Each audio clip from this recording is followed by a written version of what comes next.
Hey guys! I know that this is kind of different from what we normally do, but I thought that since we couldn't get together to do Sunday school this week face-to-face the way that we normally do, it might be nice if you could still get your Sunday school lesson just on a video, the way that your parents are listening to the sermon from Pastor Nate on a video today too. So we are going to go ahead and do the lesson that we would have done last Sunday if we had been able to meet together. And it is a perfect lesson for this week and everything that we're going through. So I hope and pray that it will be a blessing to you. So, what are some things that make you feel afraid or nervous? And what helps you to be brave in facing those things? Let's imagine for a second that you are about to go down a really tall, really steep slide, and you are feeling very nervous about it. Now, if your dad were to stand at the bottom of the slide and promise to catch you, you would probably feel a little better about that, right? Or let's say that you're at the doctor's office and you have to get a shot. Nobody likes to get shots. They're painful, right? But if your mom was with you and she said, "Hold my hand and squeeze it when it hurts," then you would probably feel a little bit more brave and able to face that scary thing. Or let's imagine that you have to go down some stairs into a dark basement and you can't see the bottom. That would be very scary, right? But if you had a friend or a brother or a sister who was willing to go down with you, you would feel more courageous and able to do that thing. Now, in all of those examples, nothing actually changed about the situation, right? Having a friend with you didn't make the basement any less dark. Having your mom with you didn't make the shot less painful. And having your dad at the bottom of the slide didn't make the slide shorter or less steep, right? But what changed was that you had someone with you. And when we have someone with us facing difficult, scary, or bad situations, it helps us to feel more comfortable, more courageous, and less afraid. That is true for all of God's people. And it was true of Joshua. Now, many of you probably remember Moses, who was God's faithful servant, and he led the Israelite people well for 40 years. But at the end of his life, he died, just like every person dies.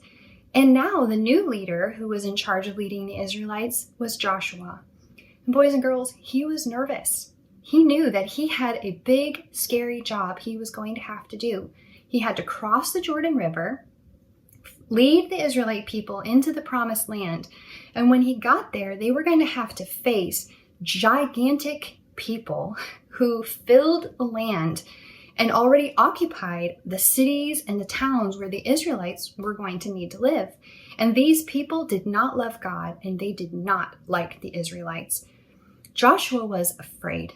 His job was scary, and he was nervous about doing it.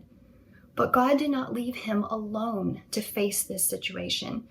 In the book of Joshua, which is in your Old Testament, chapter 1, verse 5, God says to Joshua, "Just as I was with Moses, so I will be with you. I will not leave you or forsake you." Boys and girls, Moses hadn't been a great leader because Moses was great. Moses had been a great leader because God had been with him. And God was going to be with Joshua too. A little bit later, 4 verses later, in Joshua 1 verse 9, God says to him, "Have I not commanded you? Be strong and courageous. Do not be frightened. Do not be dismayed. For Yahweh your God is with you wherever you go." God gave Joshua a job to do. God commanded Joshua, take the land. But he didn't leave Joshua to do it alone. And because Joshua knew that God was going to be with him, he had the courage and the strength that he needed to obey. Having someone with you is a good thing, but having God with you is a great thing. God is bigger and stronger than anything we face, and the Bible tells us that he understands our fears and is ready to help us whenever we ask. People can't be with us all of the time, right? And there are a lot of things that are bigger and stronger than people. but nothing is stronger than God. He is with us all the time, everywhere. He's never on vacation. He's never asleep. He's never too busy to help us, and he's never not paying attention. Let's think about this with an example and see if it helps you to understand, okay? Wherever you are right now, whether you're in your bedroom or the living room or your kitchen, can you get away from the air that's in the room around you? I'm in my bedroom right now, and there's nowhere that I can go in my bedroom where I will not be surrounded by the air that's in this room, right? We can't see it, but it's all around us. And that's true for you too. Wherever you are, you're probably surrounded by air. And if you're not, that's a pretty big problem. But you're surrounded by air and you can't get away from it, right? It's the same for God. Just as the air fills this room, God is everywhere as well. And we know this because it tells us in another book of the Old Testament called Jeremiah, where God said, Jeremiah 23, "Can a man hide himself in secret places so that I cannot see him, declares the Lord? Do I not fill heaven and earth, declares the Lord?" No one can hide from God because he's everywhere all the time. He fills heaven and earth. He's in every place, every state, every house, every room, always. That's a scary thought for people who do not belong to God, people who have sins that they would rather keep hidden. But for those of us who belong to God, that is the most comforting thought that there is. There is nowhere, boys and girls, that you can go where God will not be with you all the time, anytime, day or night. He is there to give you courage when you're scared. He's there to give you comfort when you're sad or in pain or sick. And he is there to help you when you're feeling weak. And this promise is forever. After this lifetime, God will still be with us everywhere and always when we see him face to face in heaven.